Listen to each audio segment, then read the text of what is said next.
유럽 순방에 나선 이재명 대통령이 EU와의 정상회담 이후 공동성명을 통해 러시아와 북한의 불법적 군사협력을 규탄하고 한반도의 완전한 비핵화에 대한 의지를 재확인했습니다.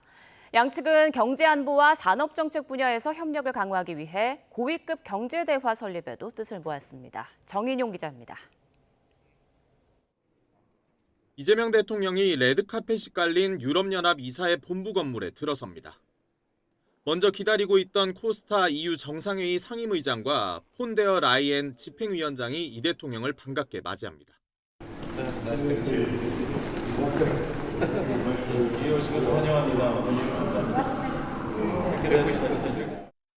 우리나라 정상이 EU와의 양자 외교를 위해 벨기에 브뤼셀을 찾은 건 8년 만입니다.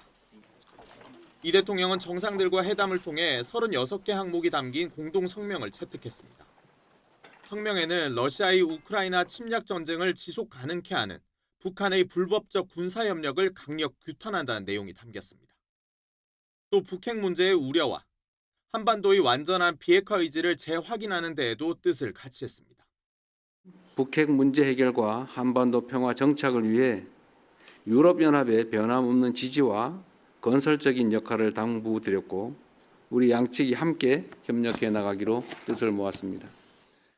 중동 전쟁에 대해서도 의견을 나눴는데 호르무즈 해협 내 항행 자유와 안전한 통항을 위해 모든 이들이 국제법을 전적으로 존중할 필요가 있다고 강조했습니다.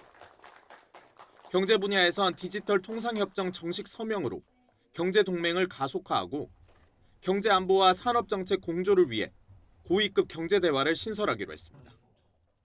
이 대통령은 특히 EU가 추진하는 철강 무관세 쿼터 축소 문제에 대한 우려도 표한 것으로 전해졌습니다.